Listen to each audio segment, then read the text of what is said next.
मेरे प्यारे दोस्तों, नमस्कार। जलसा क्लास में एक बार फिर आप लोगों का स्वागत है।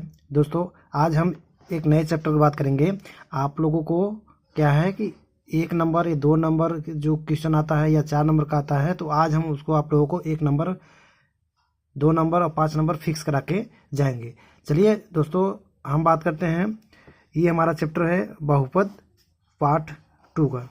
ठीक है दोस्तों, आप अगर मेरे चैनल पर नए हैं, पहली बार आए हैं, तो मेरे चैनल को जलसा क्लासेस को सब्सक्राइब कर लीजिए और बेल आइकन को दबा लीजिए, जिससे आप लोगों को नोटिफिकेशन आसानी के साथ पहुंच जाए और हम आप लोगों को टाइम टू टाइम वीडियो को प्रोवाइड कर सकें।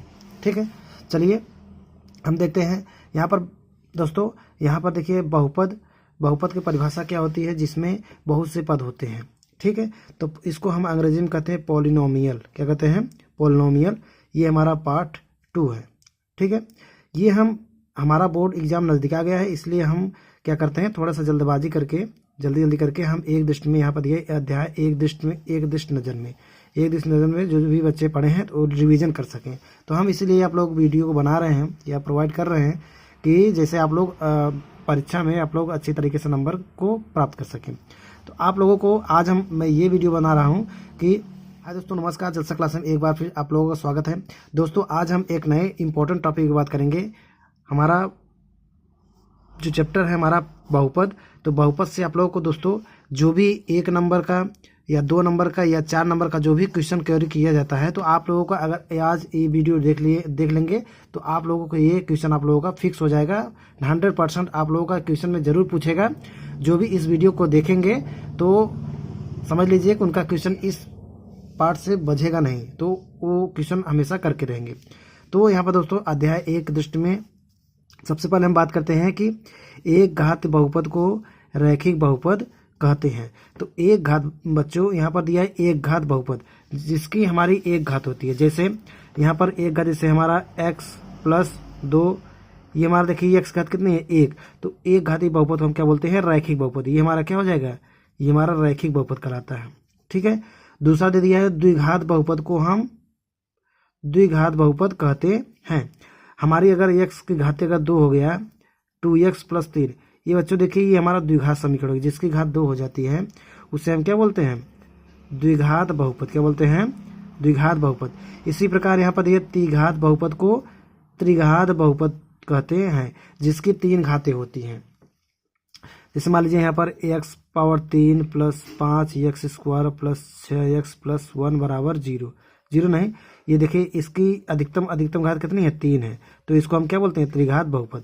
ठीक है, तो अब हम चलते हैं पॉइंट नंबर 4 पे। तो यहाँ पर पॉइंट नंबर 4 कह रहा है कि एक द्विघात बहुपद ax² + bx + c इस प्रकार होता है कि जहाँ a ≠ 0, a 0 के बराबर न रहे और b जो है a, b तथा c वास्तविक संख्याएं होती हैं। बच्चों यहाँ पर दे रहा है द्विघात समीकरण वो होती है जिसको a का मान 0 के बराबर न रहे और a, b, c क्या होना चाहिए? वास्तविक संख्या होनी चाहिए, तभी हमारा वो क्या होता है? द्विघात समीकरण। क्या होता है वो? द्विघात बहुपद होता है।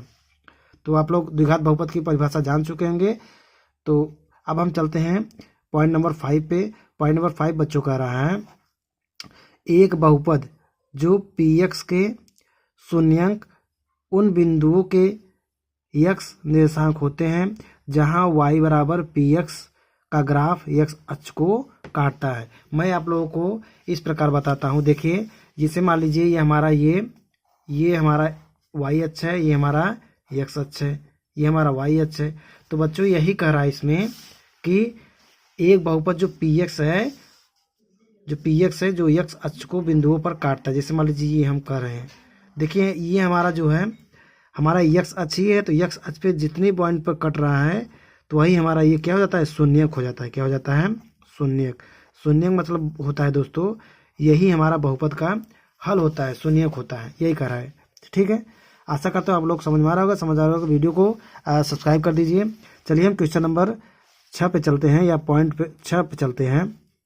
पॉइंट नंबर 6 हमारा बोल रहा है कि एक द्विघात बहुपद के अधिक से अधिक कितने शून्यंक हो सकते हैं? 2 शून्यंक हो सकते हैं। जी हाँ दोस्तों, ये मैं जो बता रहा हूँ आप लोगों को कोई नहीं बताएगा। ये जो द्विघात बहुपद हैं, जैसे मान लीजिए यहाँ पर द्विघात बहुपद दे रहे हैं तो उसके शून्य कितने हो सकते हैं? 2। द्विघात जिसकी जितनी घाती होती है उसके शून्य कितने होते? उतने ही होते। जैसे मान लीजिए x² + 2x + 3, ये x की घाती कितनी है? 2, तो इसके शून्य कितने पॉसिबल है? 2 पॉसिबल है। ठीक है, ऐसे 3 घात रहेगी तो 3 शून्य होंगे, 4 घात रहेगी तो 4 शून्य होंगे। ठीक है, चलिए हम पॉइंट नंबर 7 पे चलते हैं। पॉइंट नंबर 7 बच्चों हमारा करा है कि यदि द्विघात बहुपद ax² bx + c के शून्य क्या है? अल्फा हो और बीटा हो, अल्फा और बीटा हो, तब बच्चों देखिए अल्फा प्लस बीटा, इसको अल्फा प्लस बीटा शून्यकों का बोलते हैं योगफल। क्या होता है? -b/a। ये हमारा इंपॉर्टेंट फार्मूला हो जाता है। इसी से बेस पे क्वेश्चन पूछा जाता है बोर्ड में और पूछा जाएगा, इसलिए आप लोग इसे कंठस्थ कर लीजिए। अल्फा प्लस बीटा जो हमारा 2 शून्यक होते हैं उसका योगफल -b/a होता है, और अल्फा इंटू बीटा बराबर होता है c/a। ये हमारा होता है क्या? मूलों का गुणनफल या शून्यकों का गुणनफल। चलिए हम क्वेश्चन नंबर पॉइंट नंबर हम चलते हैं 8 पे। तो पॉइंट नंबर 8 बच्चों का रहा है हमारा कि यदि अल्फा बीटा और गामा त्रिघात बहुपद के शून्यक हो, त्रिघात बहुपद के शून्यक हो, त्रिघात मतलब जिसकी घातें होती हैं कितनी? 3। अभी मैंने आप लोगों को ऊपर बताया है, जिसकी 3 घात होती है उसे त्रिघात बहुपद कहते हैं। तो यहाँ पर बोल रहा है कि अल्फा बीटा और गामा, इसको हम बोलते हैं अल्फा, इसको हम बोलते हैं बीटा, इसको कहते हैं गामा। त्रिघात बहुपद के शून्यक हो, त्रिघात बहुपद के शून्यक हो तो शून्यकों का योगफल क्या होता है? Alpha plus beta plus gamma बराबर -b/a। ये हमारा जब 3 घात होती है तब ये हमारा ये सूत्र निकल के आता है। ठीक है, अब दो शून्यकों के योगफल के गुणनफल का क्या सूत्र हो जाता है? Alpha into beta plus beta gamma plus gamma alpha. ये हमारे 2 शून्यकों के गुणनफल के योगफल के बराबर मतलब c/a, ये हमारा सूत्र हो जाता है। और जिसकी 3 घात होती है, त्रिघात शून्यकों के मूलों का गुणनफल क्या होता है? Alpha into beta into gamma बराबर -d/a।